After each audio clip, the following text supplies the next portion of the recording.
अनेक महापुरुषांनी जन्म घेऊन देशासाठी व समाजासाठी अहोरात्र कार्य करून ही सामाजिक बांधिलकी व राष्ट्रनिष्ठा जोपासली आहे आणि त्यांच्या सेवेचा वारसा आजही या देशवासियांसाठी आदर्श मार्गदर्शक व दिशादर्शक ठरलेला आहे.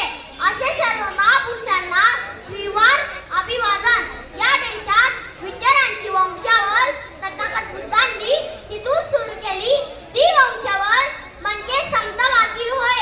समता व समता या दोन विचारधारांवर भारत देश अनेक वर्षापासून चालत आलेला आहे आणि समतेसाठी ज्यांनी प्रयत्न केले ते म्हणजे तथागत बुद्ध, गुरुदास, गुरु नानक, संत तुकाराम, छत्रपती शिवाजी महाराज, शाहू महाराज, महात्मा फुले आणि डॉक्टर बाबासाहेब आंबेडकर हे खरे विचारांचे वारसदार आणि ही खरी भारताची विचारांची वंशावळ.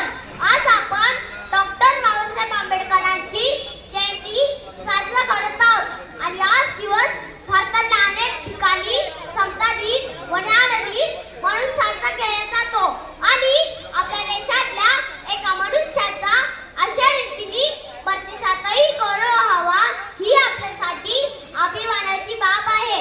खरं तर बाबासाहेबांचा जन्म ज्या परिस्थितीत झाला होता त्यानुसार त्यांचे जन्म असून सातत्याने सामाजिक विषमतेला तोंड द्यावे लागत होते. पण या सामाजिक विषमतेला टक्कर न करता याच्यावर काही उपाय केला पाहिजे. तो फक्त मात्र स्वतःसाठी नाही तर संपूर्ण समाजासाठी उपयोगाचा असला पाहिजे असे त्यांनी विचार केले आणि समाज आणि समाजाचे न्यायाचे तत्व प्रस्थापित करण्यासाठी त्यांनी स्वतःला झोकून दिले. अर्थात त्यांचा प्रवास अजिबात सोपा नव्हता. खूप साऱ्या गोष्टी सहन करून शेवटी भीमरावचा प्रवास थेट महावनापर्यंत जाऊन पोहोचला. इथेच आपल्या स्त्रियांना मी सांगू इच्छितो की स्त्रियांच्या हक्कांची अधिकारांची पायमल्ली होत असताना त्यांना कायद्याचे संरक्षण दिले पाहिजे आणि या संदर्भात तरतूद करणे गरजेचे होते. तेही बाबासाहेबांनी संविधानात आणले देखील. आणखी सांगायचं म्हणजे या काम करणाऱ्या स्त्रियांना त्यांच्या हक्कांची बाळंतपणाची रजा असली पाहिजे म्हणून त्यांनी मॅटर्निटी बेनिफिट ऍक्ट हा अस्तित्वात आणला.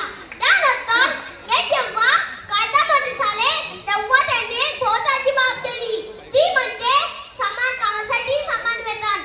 आपल्या सर्वांना माहीतच आहे की स्त्रियांना पुरुषांपेक्षा नेहमी कमी वेतन द्यायचं असेल मग त्या पुरुषांप्रमाणे किती राबता किती काम केलं तरी सुद्धा त्यांना कमी वेतन जात होते. म्हणून बाबासाहेबांनी तीच सुद्धा तरतूद करून स्त्री आणि पुरुष यांच्यामध्ये भेदभाव न करता दोघांना समान कामासाठी समान वेतन असलेच पाहिजे. इररिस्पेक्टिव्ह जेंडर या दोघांच्या कामाचा आदर झालाच पाहिजे. इतकेच काय तर ब्रिटन, अमेरिका या प्रगतीशील देशाचा इतिहास सांगतो की मताधिकाराचा हक्क मिळवण्यासाठी स्त्रियांना लढावे लागले. अनेक प्रचंड संघर्ष करावे लागले. पण बाबासाहेबांनी भारताचे संविधान निर्माण केले. त्यामध्ये 18 वर्ष पूर्ण प्रत्येक स्त्री पुरुषाला समान मताधिकार देण्यात आले.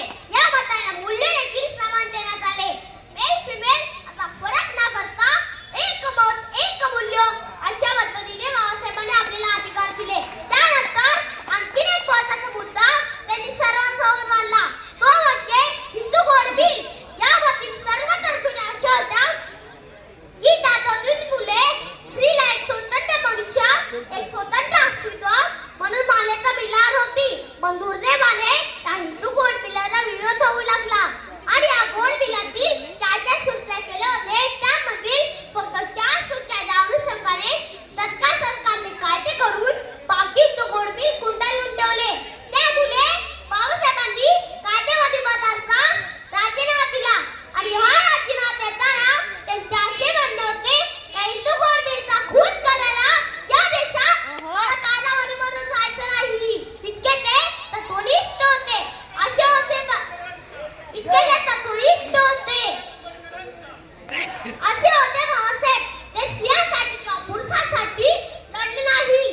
ते लढले सगळ्या समाजासाठी.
महाराजांच्या प्रतिमेला सलामी देऊया. क्रांती सूर्य